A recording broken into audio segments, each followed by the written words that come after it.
नमस्कार। आज हमारे पास छत्तीसगढ़ के प्राचीन इतिहास से जुड़े कुछ बेहद दिलचस्प नोट्स और तस्वीरें हैं। और आज हमारा मकसद सिर्फ इस इतिहास को रटना नहीं है, बल्कि ये देखना है कि अगर इस पर एक जबरदस्त प्रोजेक्ट रिपोर्ट और प्रेजेंटेशन बनानी हो तो कैसे बनाएं। इन तथ्यों को एक कहानी में कैसे पिरोया जाए। बिल्कुल, आज हम एक तरह से ऐतिहासिक जासूस और प्रेजेंटेशन डिजाइनर दोनों की भूमिका में हैं। हमारे पास सुराग हैं, कुछ पुराने सिक्के, पत्थरों पर लिखे संदेश, गुफाएं और मंदिरों के खंडहर, और इन सुरागों को जोड़कर हम छत्तीसगढ़ के अतीत की एक ऐसी तस्वीर बनाएंगे जो न सिर्फ जानकारी दें बल्कि सुनने वाले को उस दौर में ले जाए। तो चलिए वो कहानी शुरू करते हैं। सबसे पहली कड़ी क्या है? ये इतिहास कहाँ से शुरू होता है? हमारी कहानी की शुरुआत होती है आज से करीब 2600 साल पहले महाजनपद काल में। तब भारत वो 16 बड़े राज्यों में बटा था और स्रोतों के मुताबिक छत्तीसगढ़ का जो इलाका है वो चेदी महाजनपद का हिस्सा था। और यहीं से एक दिलचस्प थ्योरी निकलती है ना? चेदी से छत्तीसगढ़ बनने की। हाँ, इतिहासकार हीरा लाल का यही मानना था कि चेदी महाजनपद की वजह से इस जगह को चेदिसगढ़ कहा जाता होगा, और वक्त के साथ यही शब्द बदलकर छत्तीसगढ़ बन गया। ये एक बेहतरीन होक है किसी भी प्रेजेंटेशन की शुरुआत करने के लिए। आप सीधे ये सवाल पूछ सकते हैं, क्या आप जानते हैं छत्तीसगढ़ का नाम चेदी साम्राज्य से जुड़ा हो सकता है? बढ़िया पॉइंट है। तो ये तो हो गई नाम की कहानी, लेकिन पहला बड़ा साम्राज्य जिसने यहाँ अपनी एक गहरी छाप छोड़ी वो तो मौर्य ही थे, है ना? उनके क्या ठोस सबूत मिलते हैं हमें? मौर्यों के सबूत बहुत ठोस हैं और दो अलग अलग तरह के हैं।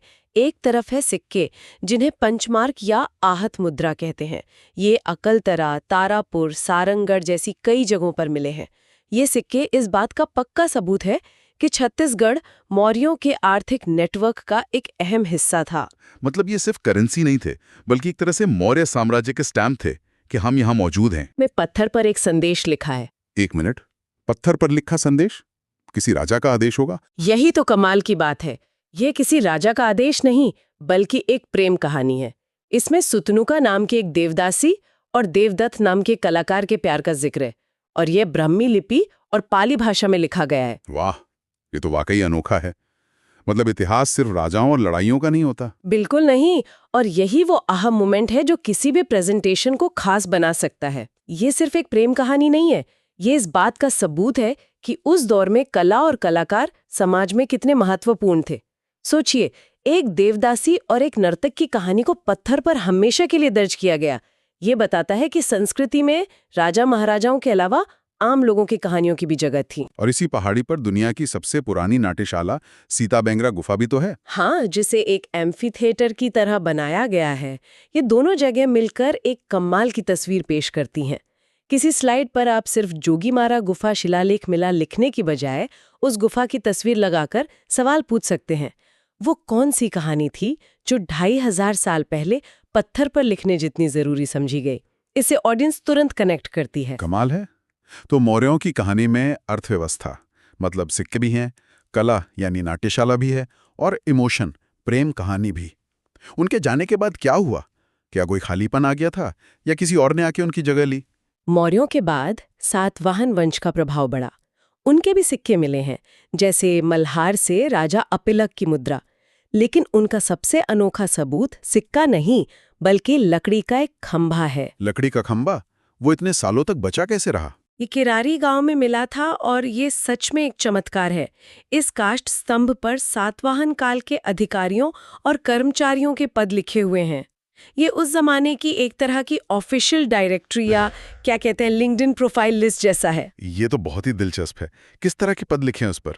बड़े प्रैक्टिकल पद हैं, जैसे गमक, जिसका मतलब शायद डाकिया या संदेशवाहक होता था, महानासिका यानी भोजनालय का प्रमुख या केटरिंग इंचार्ज, और प्रतिहार, जो शायद इंजीनियर या आर्किटेक्ट जैसा कोई पद रहा होगा। तो प्रोजेक्ट पैल के लिए यहाँ एक छोटा सा इन्फोग्राफिक बनाया जा सकता है। एक तरफ प्राचीन पद का नाम और दूसरी तरफ आज के जमाने का उसका इक्विवेलेंट, गमक इक्वल टू पोस्टमैन। इससे इतिहास बहुत रिलेटेबल लगने लगता है। बिल्कुल सही। ये दिखाता है कि सातवाहन प्रशासन कितना व्यवस्थित था। इसके अलावा गुंजी का शिलालेख भी है, जिसमें राजा वरदत्त श्री 1000 गायें दान करने की बात करते हैं। ये उस समय की धार्मिक मान्यताओं को दिखाता है। इसी दौर में हमें कुषाण वंश के सिक्के और मल्हार में मित्र वंश जैसे छोटे स्थानीय शासकों के भी सबूत मिलते हैं, जो बताते हैं कि राजनीतिक सत्ता सिर्फ एक केंद्र में नहीं थी। ठीक है, तो मौर्यों ने एक बड़ी नींव रखी, फिर सातवाहनों ने प्रशासन को व्यवस्थित किया और साथ में छोटे छोटे राजवंश भी पनप रहे थे। कहानी में अगला बड़ा मोड़ कब आता है? अगला मोड़ तब आता है जब मध्य भारत की राजनीति में दो महाशक्तियां आमने सामने आती हैं, वाकाटक और गुप्त, और उनका रिश्ता दुश्मनी का नहीं बल्कि साझेदारी का बनता है। आप उस मशहूर शादी की बात कर रही हैं ना, गुप्त राजकुमारी प्रभावती और वाकाटक राजा रुद्रसेन द्वितीय की? जी, ये सिर्फ एक शादी नहीं थी, ये उस दौर का सबसे बड़ा राजनीतिक गठबंधन था। इसने पूरे मध्य भारत में शांति और स्थिरता का एक दौर शुरू किया। और इसी स्थिरता के माहौल में कला और साहित्य को फलने फूलने का मौका मिला। और यहीं पर महाकवि कालिदास की एंट्री होती है। एकदम माना जाता है कि वाकाटक शासक प्रवरसेन द्वितीय के दरबार में कालिदास राजदूत बनकर आए थे और उन्होंने रामगढ़ की उन्हीं पहाड़ियों की सुंदरता देखी जहां कभी सुतनुका और देवदत्त की प्रेम कहानी लिखी गई थी, और वहीं बैठकर उन्होंने अपने अमर ग्रंथ मेघदूतम की रचना कर डाली। उन्होंने तो सरगुजा को स्वर्ग का द्वार तक कहा। ये एक जबरदस्त कनेक्शन है। जब इस हिस्से को प्रेजेंट कर रहे हो तो मुझे लगता है कि थोड़ा रुककर ऑडियंस को ये महसूस कराना जरूरी है। ये कहना कि कल्पना कीजिए, भारतीय साहित्य का सबसे बड़ा कवि इसी धरती पर इन्हीं पहाड़ियों से प्रेरणा ले रहा था। आपने बिल्कुल सही पकड़ा, यही स्टोरी टेलिंग है। ये सिर्फ एक तथ्य नहीं है, ये उस जगह के सांस्कृतिक महत्व को स्थापित करता है। ये बताता है कि छत्तीसगढ़ सिर्फ एक राजनीतिक गलियारा नहीं था, बल्कि संस्कृति और कला का एक महत्वपूर्ण केंद्र था। और इस गठबंधन के दूसरे साथी यानी गुप्त वंश का यहाँ पर क्या प्रभाव रहा? उन्हें तो भारत का स्वर्ण युग कहा जाता है। गुप्तों ने यहाँ सीधा शासन करने की बजाय एक बहुत ही स्मार्ट नीति अपनाई। समुद्रगुप्त ने अपने दक्षिण अभियान के दौरान यहाँ के राजाओं जैसे दक्षिण कोसल के राजा महेंद्र को हराया जरूर, लेकिन उनका राज्य छीना नहीं। ये तो बड़ी अजीब बात है, हराकर भी राज्य वापस क्यों कर दिया? यही उनकी कूटनीति का जादू है। इसे ग्रहण मोक्ष अनुग्रह की नीति कहते हैं। पहले राज्य पर अधिकार करो यानी ग्रहण, फिर उसे मुक्त कर दो यानी मोक्ष, और फिर राजा पर अपनी कृपा बनाए रखो यानी अनुग्रह। इसका मतलब था, आप राजा बने रहो, हमें टैक्स देते रहो और हमारी अधीनता स्वीकार करो। ये सीधे शासन करने से कहीं ज्यादा फायदेमंद था। ये बहुत सुंदर होते थे। बहुत सुंदर। आरंग से कुमार गुप्त का एक सिक्का मिला है जिसमें वो मोर को कुछ खिला रहे हैं और वो रत्न जड़ित हैं। बानाबर्द से भी सिक्के मिले हैं। ये सिक्के गुप्त कला की बारीकी और समृद्धि को दिखाते हैं। ये किसी भी प्रेजेंटेशन के लिए बेहतरीन विजुअल है। एक बड़ी सी तस्वीर लगाकर आप सिर्फ गुप्तकालीन कला का शिखर लिख दें, वो तस्वीर ही बाकी कहानी कह देगी। और आर्किटेक्चर में स्थापत्य कला का सबसे बड़ा उदाहरण है तालागांव का देवरानी जेठानी मंदिर। भले ही अब खंडर है, लेकिन ये गुप्तकालीन नागर शैली की शुरुआत के बेहतरीन नमूने हैं। इन खंडरों की तस्वीर लगाकर एक आर्टिस्ट का बनाया रिकंस्ट्रक्शन दिखाया जा सकता है कि ये अपने समय में कितने भव्य दिखते होंगे। ये तब और अब का कॉन्सेप्ट हमेशा काम करता है। बढ़िया, तो हमने पूरी कहानी को एक सिरे से दूसरे सिरे तक जोड़ लिया है। अब अगर किसी को परीक्षा या वाइवा के लिए तैयारी करनी हो तो सबसे जरूरी मस्ट नो पॉइंट्स क्या होंगे? चलिए एक क्विक रैपिड फायर करते हैं। जरूर। पहला सवाल, छत्तीसगढ़ में मौर्यकालीन उपस्थिति का सबसे मजबूत और अनोखा प्रमाण क्या है?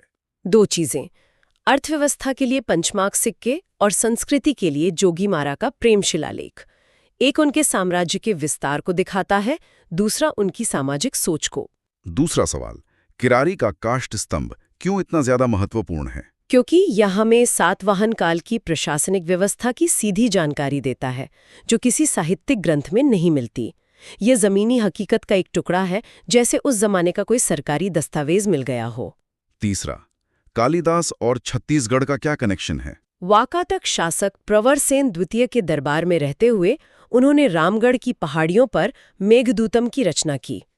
ये इस क्षेत्र के सांस्कृतिक शिखर को दर्शाता है। और आखिरी सवाल, समुद्रगुप्त की ग्रहण मोक्ष अनुग्रह नीति को सरल भाषा में कैसे समझाएंगे?